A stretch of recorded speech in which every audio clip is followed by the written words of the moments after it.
Hello hello hello hello मेरे प्यारे बच्चों, कैसे हैं आप सभी लोग? अच्छे हैं और अच्छे रहिए, घर पे रहिए, सेफ रहिए। तो आज की क्लास में हम फिर से आपका स्वागत करते हैं आपके अपने चैनल मोशन बायोलॉजी में, जिसमें हम एक एक वीडियो के थ्रू हम बहुत इंपॉर्टेंट पॉइंट को डिस्कस कर रहे हैं और साथ में हम लोग एक एक इंपॉर्टेंट पॉइंट को सीख भी रहे हैं।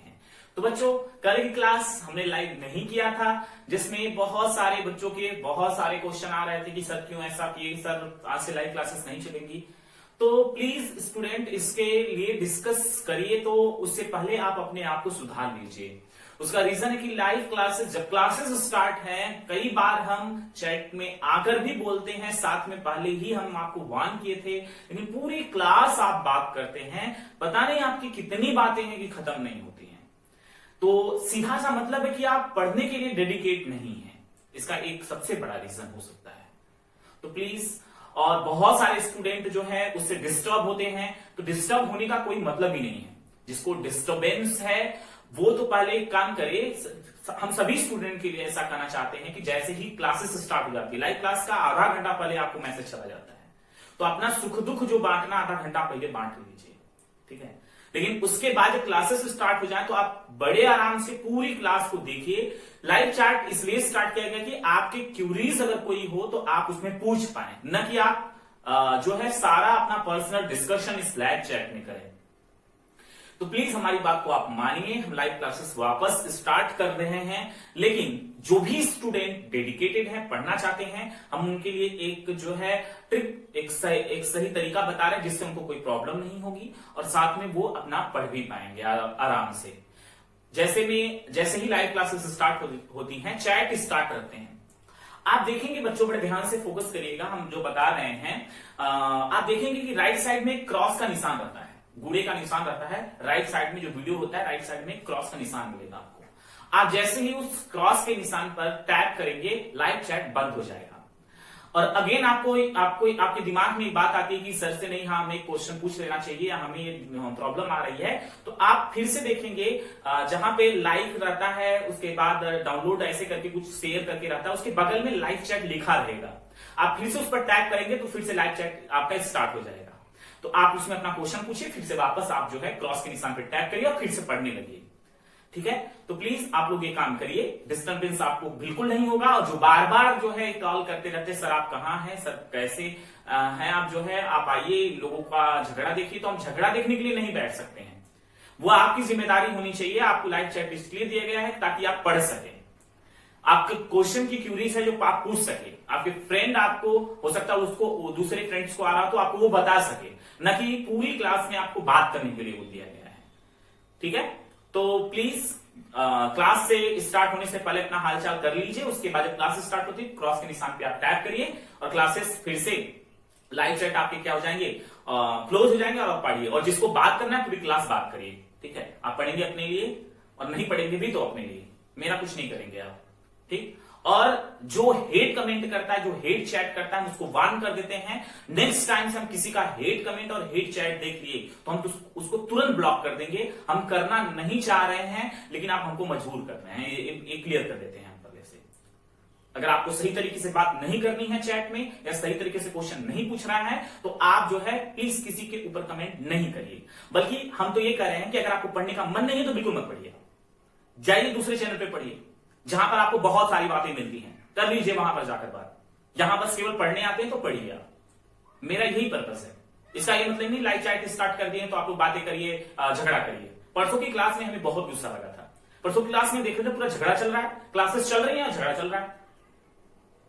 तो प्लीज आप क्रॉस का निशान वहां टैप करिए और अपना क्लास कंटिन्यू करिए, और जिसको बात करनी है वो बात करिए, लेकिन हेट कमेंट ना करेंगे, किसी के ऊपर कमेंट नहीं करेंगे, किसी के ऊपर कोई ऐसा कुछ नहीं करेंगे जिससे हमें मजबूरी में आकर आपके कमेंट को, आपके जो आईडी है उसको हमें ब्लॉक करना पड़े और परमानेंटली आप हमारे चैनल पर मैसेज नहीं कर पाएंगे, ना तो चैट कर पाएंगे। तो प्लीज, हम भी समझते हैं और आप भी समझिए, और पढ़ने आते तो पढ़िए। इस सॉन्ग का वीडियो नहीं है, एक गाने का वीडियो नहीं है, आपके फ्यूचर बनाने का वीडियो है। कम से कम आधे घंटे तो डेडिकेट हो जाइए। आधे घंटे तो पढ़ सकते हैं कि नहीं पढ़ सकते हैं, इतना यार हद है। मतलब इतना मना करने के बावजूद हम बीच बीच में कमेंट में जाके बोलते हैं, उसके बावजूद भी सर देख रहे हैं, सर ये कर रहे हैं, सर वो कर रहे हैं, आप बोल नहीं रहे। यार क्या बोले, आप लोग समझदार हो चुके हैं, क्लास 12th में पढ़ रहे हैं, समझदारी की हद होनी चाहिए आपको। यानी कि आपको मना करने के बाद भी आप झगड़ा कर रहे हैं चैट में। पहले तो ये कि जो गर्ल्स हैं वो बॉयज से नहीं बोलेंगी और जो बॉयज हैं वो गर्ल्स से नहीं बोलेंगे। आप गर्ल्स में बात कर लीजिए, बॉयज में बात कर लेंगे। जब आपको झगड़ा ही करना है तो कोई बात करना ही नहीं है। हम तो कहेंगे बात क्यों करना है आपको, आप पढ़ने आते तो पढ़िए, क्वेश्चन पूछे। चैट इसलिए बना है क्वेश्चन पूछने के लिए, बात करने के लिए नहीं बना है। और नेक्स्ट टाइम से याद रखिए, अगर हेट कमेंट करना है तो मेरे चैनल पे मत आइए, मत पढ़िए।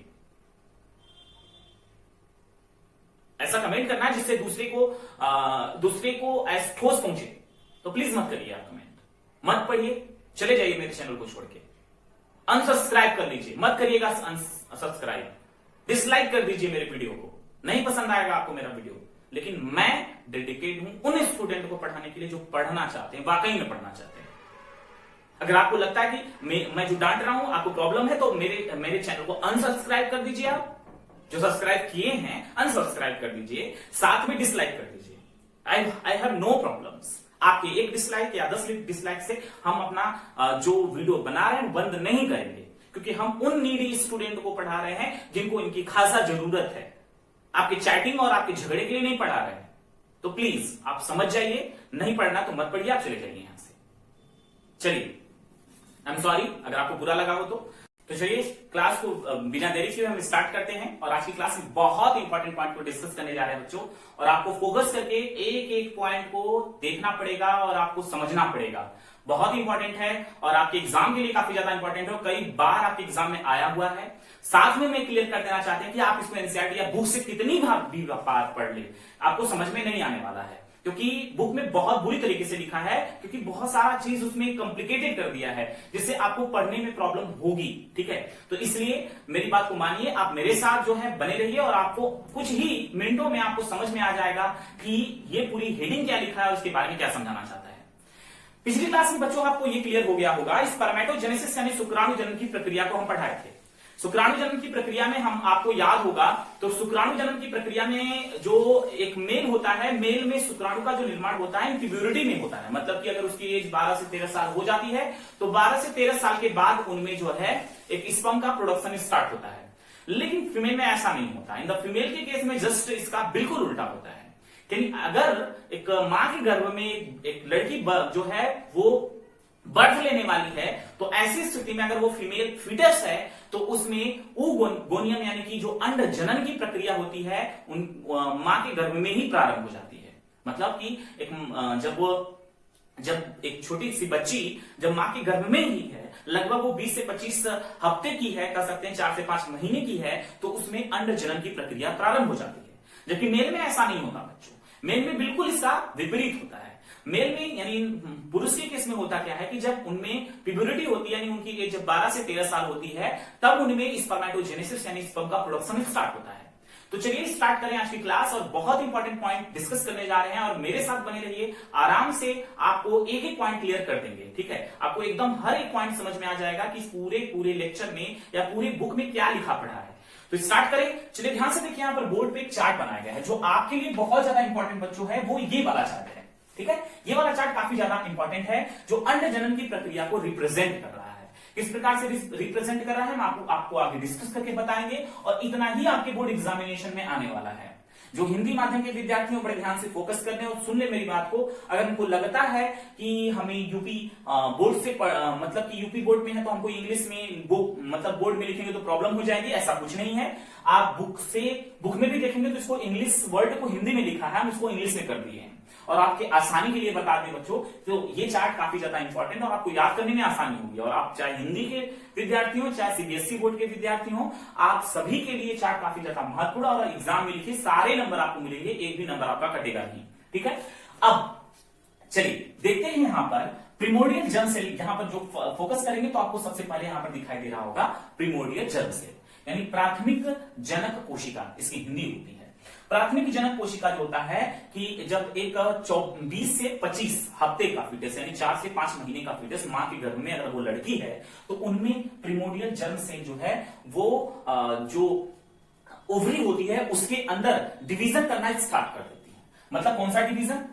समसूत्री विभाजन यानी माइटोसिस डिवीजन करना स्टार्ट कर देती हैं। लगभग 6 से 7 मिलियन, लगभग 6 से 7 मिलियन किसका निर्माण करती हैं? oogonia का निर्माण करती हैं। यानी कि एक 24 से 25 महीने की हफ्ते की फिटस यानी कि 4 से 5 महीने की एक छोटी सी बच्ची, उनमें कितने, मतलब कि लगभग 6 से 7 मिलियन, 6 से 7 मिलियन oogonia बन चुका होता है। ठीक है, लेकिन जब उस बच्ची का बर्थ होता है, जब उस बच्ची का जन्म होता है, तो ऐसी स्थिति में उसमें केवल यानी जन्म के समय केवल उसमें 2 मिलियन ही oogonia बच पाते हैं। बाकी सारे के सारे क्या हो जाते हैं? मर जाते हैं। अगर हम इस पॉइंट को यहां डिस्कस करें तो ये फोकस करिए कि प्रिमोडियल जर्म सेल जो है वो मतलब कि कई मिलियन में होते हैं, लेकिन ये माइटोसिस के थ्रू oogonia का निर्माण करते हैं। जब ये oogonia बन चुका होता है तो जन्म के समय उनमें जब एक बच्ची जन्म लेती है तो उसमें 2 मिलियन oogonia बन चुका होता है। तो अंड जनन में जो oogonia का निर्माण होता है वो जन्म के समय तक ही रहता है इन द फीमेल में, यानी कि जो एक छोटी सी बच्ची जब मां के गर्भ में ही रहती है तभी उनमें oogonia का जो oogonia सेल है वो बन चुकी होती है। उसके बाद oogonia का निर्माण नहीं होता, जितना भी बना है वही एग के रूप में मतलब उसका फॉर्मेशन होता है।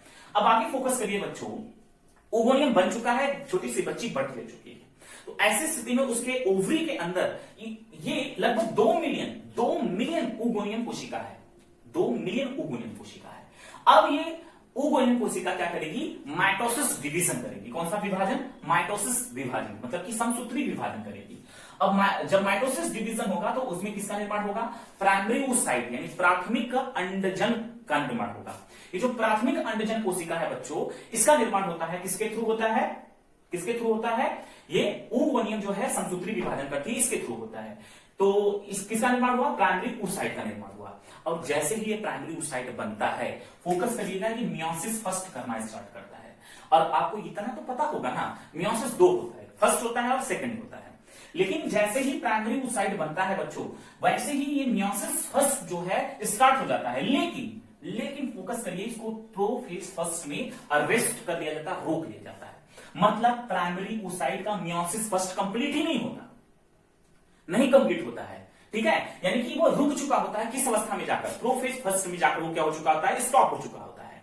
मतलब ये प्राइमरी oocyte जो है मियोसिस फर्स्ट कंप्लीट नहीं कर पाती है, और इसको वेट, एक लंबा वेट करना पड़ता है। मतलब फोकस करिए, आपको ध्यान से समझना पड़ेगा इस पॉइंट को कि प्राइमरी oocyte जो है मियोसिस फर्स्ट करती लेकिन कर नहीं पाती, प्रोफेज फर्स्ट में रुक जाती है। उसको लंबा एक समय अचीव करना पड़ता है। मतलब कि जैसे अगर हम बताएं कि जब ये जो प्राइमरी oocyte बना है, प्राइमरी oocyte बच्चों उनमें मतलब जब जो oogonia है, प्राइमरी oocyte बनता है तो कुछ मतलब जब उनकी प्यूबर्टी, एक फीमेल की जो प्यूबर्टी, गर्ल्स की जो प्यूबर्टी होती है, उनकी एज जो 12 से 13 साल होती है, तो उनमें केवल 60 से 80 हजार ही प्राइमरी oocyte बच पाते हैं। यानी कि यहां पर फोकस करेंगे, आपको पता होगा 2 मिलियन oogonia था, लेकिन उनकी प्यूबर्टी तक कितना बच पाया? यानी जब वो लड़की बर्थ ली तो उसमें 2 मिलियन oogonia था। 2 मिलियन प्राइमरी oocyte बनना चाहिए था, लेकिन ऐसा नहीं होता, ऐसा होता नहीं है। उसमें मैक्सिमम मरने लगते हैं। मतलब जब माइटोसिस के थ्रू प्राइमरी oocyte बनता है तो उसमें मैक्सिमम मरने लगते हैं, और जब मरने लगते हैं तो उसमें केवल और केवल 60 से 60,000 से 80,000 तक ही प्राइमरी oocyte बन पाते हैं, जब एक फीमेल बर्थ से लेकर 13 साल की उम्र को अपने उस एज को कवर करती है। मतलब एक छोटी सी बच्ची जब वो 12 से 13 साल की होती है तो उनमें केवल और केवल 60 से 80,000 ही प्राइमरी oocyte बन पाते हैं। ठीक है, लेकिन अगर हम एक यहां पर क्लियर कर देते, जैसे एक oogonia है, एक लड़की बर्थ ली, oogonia ये कोशिका है, oogonia कोशिका क्या की तुरंत माइटोसिस कर दिया और प्राइमरी oocyte, यानी अगले ही दिन या 2-4 दिन बाद उन्हें प्राइमरी oocyte बन गया, प्राइमरी oocyte बन गया। अब जो प्राइमरी oocyte है वो मियोसिस फर्स्ट करना स्टार्ट कर देगा, तुरंत करेगा, लेकिन उसको प्रोफेज फर्स्ट में रुक जाना पड़ेगा। इसका मतलब प्रोफेज फर्स्ट में यानी मियोसिस फर्स्ट में कितने प्राइमरी oocyte रुके हैं? 60 से 80,000, 60 से 80,000 प्राइमरी oocyte ब्रेक हो चुके हैं, रुक चुके हैं वहां पर। मतलब उनमें मियोसिस नहीं हो पाया। बाकी जितने 2 मिलियन में से इतने बन पाए, बाकी जितने थे सब मर गए। सब क्या हो गए? मर गए। ठीक है, अब ये जो प्राइमरी oocyte है, जब एक प्यूबर्टी स्टार्ट होती है। फीमेल के केस में जब वो 12 से 13 साल की एज के बाद उनमें मेंस्ट्रुअल साइकिल स्टार्ट होता है, जिसको पीरियड्स कहते हैं, जब उनमें स्टार्ट होता है तो यही प्राइमरी oocyte जो है, ये प्राइमरी oocyte ध्यान से देखिएगा, ये प्राइमरी oocyte जो है मैच्योर होके तब उनका ये मियोसिस जो फर्स्ट रुका है, मियोसिस फर्स्ट रुका है, तो उनके प्यूबर्टी के बाद यानी 12 से 13 साल के बाद हर मंथ फोकस करिए, फिर से बता देते हैं, हर मंथ केवल एक प्राइमरी oocyte मियोसिस फर्स्ट पूरा कर लेगा। मियोसिस फर्स्ट जब हर मंथ एक जो है प्राइमरी oocyte पूरा करेगा तो वो पहुंच जाएगा सेकेंडरी oocyte में। अभी मियोसिस सेकंड बचा है इसका, ठीक है, अभी इसका मियोसिस सेकंड बचा है बच्चों। मियोसिस फर्स्ट ही कंप्लीट हुआ, मतलब कब कंप्लीट हुआ बताइए? जब एक जो गर्ल्स थी वो मतलब प्राइमरी जो ये मियोसिस फर्स्ट उसका लंबा समय वेट करना पड़ा, और कभी कभी जो एग सेल, फोकस करिए जो हम बता रहे हैं, ध्यान से सुनिए, जो एग सेल 50 साल की उम्र में निकलेगा, क्योंकि इन द फीमेल में जो आर्तोचक्र जिसको पीरियड्स कहते हैं वो इन 13 ईयर्स से स्टार्ट होके फीमेल में 45 टू 50 ईयर्स तक होता है। जब वो स्टार्ट होता है उसको मीनार्के कहते हैं, जब स्टॉप होता है उसको मीनोपॉज कहते हैं। अगली क्लास में इसको पढ़ाने वाले हैं बच्चों, आर्तोचक्र बहुत इंपॉर्टेंट हेडिंग है वो भी। फिर भी तो अभी सोचिए कि जो प्राइमरी oocyte जब वो बर्थ ली बच्ची तो उसमें बन चुका, और वो प्राइमरी oocyte जो है वेट करता रहा, कब तक वेट करता रहा? जब उस महिला की एज पहुंच गई 45 से 50 तक। अब बताइए कि जो प्राइमरी oocyte है उसके अंदर की पावर कमजोर होगी कि नहीं होगी?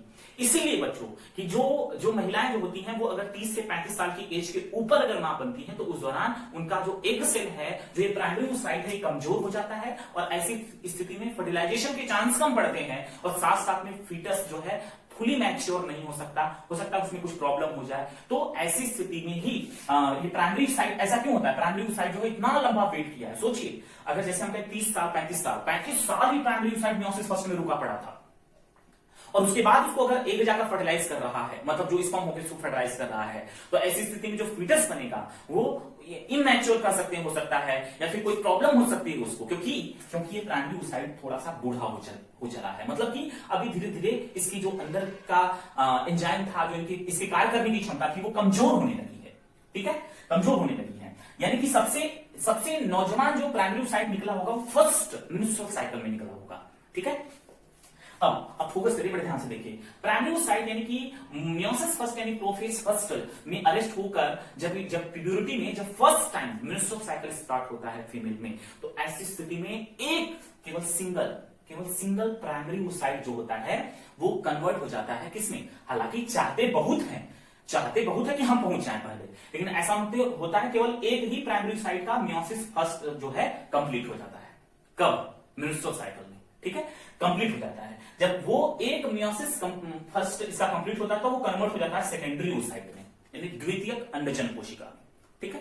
अब आपको पता है प्राइमरी oocyte जैसे ही अपना मियोसिस कंप्लीट करता है, तो अब ये जो सेकेंडरी oocyte बना है बच्चों, ये कब, मतलब ये प्राइमरी oocyte सेकेंडरी oocyte में कन्वर्ट कब होता है? जब ओव्यूलेशन होता है। ओव्यूलेशन मतलब समझिए, फोकस करिए, यानी जब ओवरी से अंड निकलकर फैलोपियन नलिका, याद है फैलोपियन नलिका से ऐसे फिम्बरी बताया था आपको, ऐसे कैप्चर करता है एग को। जब उसको कैप्चर करने के लिए, मतलब कि सेकेंडरी oocyte का निर्माण तब होता है, यानी प्राइमरी oocyte लगभग, यानी सेकेंडरी oocyte बनने से लगभग 36 से 48 घंटे पहले, 36 से 48 घंटे पहले ये प्राइमरी oocyte का मियोसिस फर्स्ट कंप्लीट होता है। जैसे ही उसका मियोसिस फर्स्ट कंप्लीट होता है वो बदल जाता है सेकेंडरी oocyte में, और सेकेंडरी oocyte में जैसे ही बदलता है तो ओवरी से वो ये सेकेंडरी oocyte रियलिटी में, मतलब बहुत सारे लोग कहते हैं कि ओवरी से ओवम निकलता है, गलत है बच्चों। ओवरी से ओवम नहीं कौन निकलता है? सेकेंडरी oocyte निकलता है। सेकेंडरी oocyte को फिम्बरी कैप्चर कर लेता है फैलोपियन नलिका में, ठीक है, फैलोपियन नलिका में।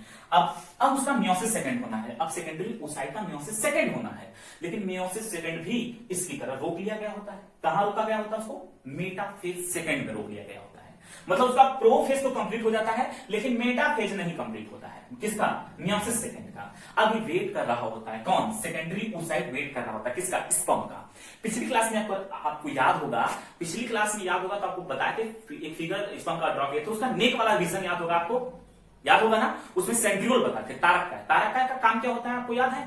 तारक का एक मेन काम है बच्चों कोशिका का डिवीजन करना, और ये जो सेकेंडरी oocyte है इसके पास खुद का तारक नहीं होता है, इसका खुद का सेंट्रियोल नहीं होता है, इसलिए किसका वेट कर रहा होता है, ये वेट कर रहा होता है किसका, स्पर्म का, स्पर्म के सेंट्रियोल का। और जब स्पर्म का सेंट्रियोल आता है तो ये मियोसिस सेकंड वहीं रुका पड़ा है, एकदम अरेस्टेड है, क्योंकि उसको किसका क्या चाहिए, उसको तारक का चाहिए डिवीजन के लिए, इसका डिवीजन हो नहीं पा रहा है, मेटाफेज में वो रुका पड़ा है। उसके बाद जब स्पर्म इसको आके फर्टिलाइज करेगा सेकेंडरी oocyte को, तो उससे पहले अपना वो सेंट्रियोल देता है, इसका मियोसिस सेकंड कंप्लीट होता है, उसके बाद ओवम या एग सेल का निर्माण होता है बच्चों, ठीक है, ओवम या एग सेल का निर्माण होता है। तो ये पॉइंट आपका क्लियर हो चुका होगा, फिर से एक बार क्लियर कर देते हैं। एक छोटी सी बच्ची जो 20 से 25 हफ्ते की है, उसमें प्रिमोडियल जर्म सेल जिससे ओवम का निर्माण होना है वो लगभग 6 से 7 मिलियन बन चुका होता है, ठीक है। और धीरे धीरे प्रिमोडियल 6 से 7 मिलियन जो प्रिमोडियल जर्म सेल है, ये समसूत्री विभाजन करके अंडजनन कोशिका का निर्माण करता है, ठीक है, ये जो अंडजन कोशिका है इसका निर्माण करता है। लेकिन एक छोटी सी बच्ची जब वो जन्म लेती है तो उसमें जितने भी मतलब एक पूरे जीवन में निकलने हैं, उसमें जब मतलब 45 से 50 साल में वो पूरा का पूरा एग जो है बन चुका होता है उसके जन्म से पहले ही। अब जब वो बर्थ लेती है तो उसमें oogonia केवल और केवल 2 मिलियन रहते हैं, यानी 6 से 7 मिलियन थे उसमें से मैक्सिमम मर जाते हैं और 2 से 2 ही मिलियन oogonia बच पाते हैं। अब ये करता है कौन सा विभाजन, समसूत्री विभाजन करता है, कौन, oogonia कौन सा विभाजन करता है, समसूत्री विभाजन करता है। और ये जो समसूत्री विभाजन करता है तो किसका निर्माण करता है, प्राइमरी oocyte का। मतलब एक छोटी सी बच्ची बर्थ ली है तो उसके ओवरी में ये डिवीजन स्टार्ट हो चुका है और किसका निर्माण हो रहा है, प्राइमरी oocyte का। प्राइमरी oocyte जो है जब एक छोटी सी बच्ची लगभग 12 से 13 साल यानी प्यूबर्टी अवस्था तक पहुंचती है तो वहां पर केवल और केवल 60 से 80 हजार ही प्राइमरी oocyte बच पाते हैं, बाकी सारे क्या हो जाते हैं, बाकी सारे देखिए यहाँ से 6 से 7 कुछ मर गए, 2 मिलियन बचा, 2 मिलियन से जब प्राइमरी oocyte में कन्वर्ट होने लगा तो केवल 60 से 80 हजार बच पाए, 60 से 80 हजार बच पाए। अब ये प्राइमरी oocyte बन चुका है, प्राइमरी oocyte जैसे ही बना वैसे ही वो क्या करना चाहा, मियोसिस फर्स्ट, लेकिन कर नहीं पाया, रुक गया, प्रोफेज फर्स्ट में उसको रोक लिया गया, ठीक है। जब ये मियोसिस फर्स्ट कब कंप्लीट होता है, मियोसिस फर्स्ट कब कंप्लीट होता है, जब फीमेल में जब हर महीने में जब आर्तव चक्र चलता है, लगभग उनमें आर्तव चक्र के 14वें 15वें दिन जो है ये प्राइमरी oocyte का मियोसिस फर्स्ट कंप्लीट होता है। और आपको हम ये भी बता दें कि प्राइमरी oocyte जो है जब एक एज मतलब जो 40 से 45 साल की एज में जब ये रिलीज होता है तब भी फीमेल के अंदर प्राइमरी oocyte के रूप में होता है, लेकिन इसकी एक्टिविटीज कम हो जाती है, इसलिए 30 से 35 साल के बाद जब बच्चे जन्म लेते हैं तो उनमें कोई ना कोई प्रॉब्लम रहती है, क्योंकि ये प्राइमरी oocyte जो है थोड़ा सा वर्क करना कम कर देता है, ठीक है। तो फर्स्ट जो पहला menstrual साइकिल स्टार्ट होता है तो पहला प्राइमरी oocyte जो है अपना मियोसिस फर्स्ट कंप्लीट करता है सेकेंडरी oocyte में। मतलब जब सेकेंडरी oocyte बनना है उससे 36 से 48 घंटे पहले एक प्राइमरी oocyte का मियोसिस फर्स्ट कंप्लीट होता है, उसके बाद सेकेंडरी oocyte बन जाता है। जैसे ही सेकेंडरी oocyte बनता है ओवरी से सेकेंडरी oocyte को कैप्चर कर लिया जाता है। तो हम कई बार बताएं अभी हम आपको कि ओवरी से किसको कैप्चर किया जाता है, सेकेंडरी oocyte को, ठीक है। और कई बार आपको हम या कोई भी आपको पढ़ाएगा या बताएगा तो आपको ये समझ में आएगा कि वो मतलब नॉर्मली कह देते हैं कि ओवरी से एग सेल रिलीज होता है, ओवरी से एग सेल रिलीज होता है, लेकिन रियलिटी में आपको यहाँ पर क्या मिल रहा है, ओवरी से एग सेल रिलीज नहीं होता, कौन रिलीज होता है, सेकेंडरी oocyte रिलीज होता है, ठीक है, सेकेंडरी oocyte रिलीज होता है। अब इस सेकेंडरी oocyte जो है अब पहुंच गया कहां पर, फैलोपियन नलिका में, याद करिए फैलोपियन नलिका में पहुंच गया है। जब ये फैलोपियन नलिका में पहुंचता है तो उसमें मियोसिस सेकंड होना स्टार्ट होता है, लेकिन मियोसिस सेकंड भी नहीं हो पाता, इसको वो मेटाफेज सेकंड में क्या हो जाता है, रुक जाता है। क्यों रुक जाता है, क्यों रुक जाता है, अभी बताया ना हम आपको, इसलिए रुक जाता है कि सेकेंडरी oocyte के पास उसका खुद का सेंट्रियोल नहीं होता, उसके पास स्पर्म का वेट कर रहा होता है बेचारा। स्पर्म अगर जाता है तो उसका ये सेकेंडरी oocyte क्या हो जाता है, सेकेंडरी oocyte का मियोसिस सेकंड कंप्लीट हो पाता है। अगर स्पर्म नहीं जाता है तो सेकेंडरी oocyte के रूप में ही उसके शरीर से मेंस्ट्रुअल साइकिल के थ्रू जो हर मंथ में 28 से 29 दिन में स्टार्ट होता है, यानी कि बाय ब्लड के थ्रू उसके बॉडी से, फीमेल की बॉडी से रिलीज हो जाता है। तो ये सेकेंडरी oocyte है बच्चों, ये मियोसिस सेकंड यानी मेटाफेज सेकंड में रुक चुका होता है, फैलोपियन नलिका में वेट कर रहा होता है ना, फैलोपियन नलिका में ये वेट कर रहा होता है। जब फैलोपियन नलिका में वेट कर रहा होता है, किसका वेट कर रहा होता है, स्पर्म का, उसको सेंट्रियोल मिले और वो क्या कर सके, अपना मियोसिस सेकंड कंप्लीट कर सके। अगर उसको स्पर्म मिलता है तो उसका मियोसिस सेकंड कंप्लीट होता है और ओवम का निर्माण होता है, और वो ओवम जो होता है उसको स्पर्म फर्टिलाइज करता है निषेचन के थ्रू, तब एक जो है एक नए बेबी का बर्थ, मतलब कि एक जो भ्रूण का विकास होता है, एम्ब्रियो का विकास होता है, ठीक है। अब यहाँ पर एक फोकस करिएगा, एक फीमेल में 60 से 80, यहाँ पर देखिए 6 मिलियन से 7 मिलियन था, लेकिन यहाँ पर 2 मिलियन तक बचा। यौनारंभ तक 60 से 80 हजार, लेकिन पूरे जीवन काल में अगर हम बताएं तो मेंस्ट्रुअल साइकिल के थ्रू उनमें जो एग का ओव्यूलेशन होता है, एग रिलीज होता है, उसमें केवल कितना हो पाता है, 400 से 450। 400 से 450 ही सेकेंडरी oocyte जो है फीमेल के ओवरी से रिलीज हो पाते हैं, बाकी सब मर जाते हैं। यहाँ पर देखिए 6 से 7 मिलियन था, फिर 2 मिलियन, फिर 60 से 80 हजार, लेकिन केवल रिलीज कितने हो पाते हैं, 400 से 450। ठीक है, इतना क्लियर हो गया आपको, ये कॉन्सेप्ट समझ में आ गया होगा। अब इसको हम यहाँ पर एक चार्ट के थ्रू समझाएं, ध्यान से देखिए। प्रिमोर्डियल जर्म सेल है, ये 2n नंबर में होता है, मतलब गुणसूत्र की संख्या यहाँ पर कितनी होती है, 46 होती है। ये करती है संसूत्री विभाजन, संसूत्री विभाजन करेगी तो किसका निर्माण करेगी, oogonia का। oogonia का निर्माण करेगी तो कितना गुणसूत्र होगा उसमें, 46 होगा। अब उसके बाद प्राइमरी oocyte का निर्माण होता है, फिर से क्या करता है वो, माइटोसिस करता है। जब प्राइमरी oocyte बनता है, मतलब जब एक बच्ची बर्थ ले लेती है, तभी तो oogonia से प्राइमरी oocyte बनता है। जब oogonia से प्राइमरी oocyte बनता है तो तब भी वो माइटोसिस ही कर रहा है। जब माइटोसिस कर रहा है तो ये प्राइमरी oocyte में गुणसूत्रों की संख्या कैसी है, 2n है, मतलब कि 46 है। ठीक है, 46 है। और इसकी प्राइमरी oocyte की संख्या कितनी बची रह जाती है, यौनारंभ तक कितनी बची रह जाती है, 60 से 80 हजार तक बची रह जाती है। अब ये प्राइमरी oocyte करना चाहता है मियोसिस फर्स्ट। मियोसिस फर्स्ट के थ्रू उसमें फोकस करके, बड़ा इंपॉर्टेंट पॉइंट है यहाँ पर, मियोसिस फर्स्ट के थ्रू जब मियोसिस फर्स्ट उसका कंप्लीट होता है, कब कंप्लीट होगा, जब फीमेल की प्यूबर्टी कंप्लीट हो जाएगी और हर मंथ में जब एग बनने वाला होगा तो उसका मियोसिस फर्स्ट कंप्लीट होगा। जब जैसे ही मियोसिस फर्स्ट उसका कंप्लीट होने वाला है, वैसे ही जैसे ही कंप्लीट होता है तो उसमें आपको पता है मियोसिस से 4 कोशिकाएं बनती है, इसमें भी 4 बनती है। लेकिन बच्चों ध्यान से फोकस करिएगा, जब ये डिवीजन करता है तो उस दौरान एक सेकेंडरी oocyte का निर्माण करता है और एक जो है पोलर बॉडीज बनता है, मतलब कि इनमें कोशिकाओं के आकार में परिवर्तन आ जाता है, एक छोटी कोशिका बन जाती है और एक बड़ी कोशिका बन जाती है। जो मैच्योर कोशिका होती है वो सेकेंडरी oocyte होती है, जो मियोसिस सेकेंड मतलब अगले मियोसिस के लिए प्रोसीड होती है। लेकिन ये जो प्राइमरी मतलब पोलर बॉडी है वो डिजेनरेट हो जाता है, किसी काम का नहीं होता। अब ये सेकेंडरी oocyte करेगी क्या, मियोसिस सेकेंड, आपको पता है, यहाँ पर हम बताएं सेकेंडरी oocyte क्या करेगी, मियोसिस सेकेंड, लेकिन ये मेटाफेज सेकेंड में रुक चुकी होती है। जब इसको अगर स्पर्म मिल गया, फिर से सेकेंडरी oocyte जो है डिवाइड करके 1 से 2 सेल बनेगी। अब 1 से जब ये 2 सेल बनाती है तो एक सेल उसका ओवम बनता है और फिर सेकेंडरी oocyte से एक और पोलर बॉडीज का निर्माण होता है, मतलब निषेचन के बाद दूसरा पोलर बॉडी का निर्माण होता है। ये भी किसी काम का नहीं होता, केवल एक ही ओवम सेल क्या होता है, कार्यशील होता है।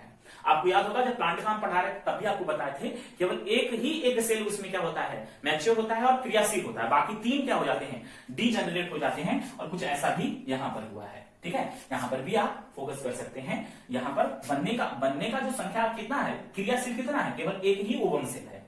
बना कितना कोशिका, 4, देखिए 2 3 1 4, लेकिन उनमें 4 में कितने क्रियाशील है, केवल एक क्रियाशील है। तो फीमेल में केवल एक ही एक सेल जो होता है वो क्रियाशील होता है, बाकी 2 पोलर बॉडी बनते हैं वो डिजेनरेट हो जाते हैं, किसी काम के नहीं रहते हैं। तो आई थिंक बच्चों आज की जो क्लास थी वो थोड़ी सी नॉलेजेबल थी और थोड़ी सी ट्रिकी थी। आप कॉन्सेप्ट क्लियर में थोड़ा सा डिस्टर्बेंस नहीं होना चाहिए, आप इसको रिवाइज करके एक बार जरूर देख लीजिए। आपके एग्जाम के लिए केवल ये फ्लो चार्ट बहुत ज्यादा इंपॉर्टेंट है, एक बार इसको रिवाइज कर देते हैं अगेन हम फिर से। जन्म से पहले ही प्रिमोर्डियल जर्म सेल बन जाती है एक बच्ची में, छोटी सी जो 20 से 25 हफ्ते की होती है।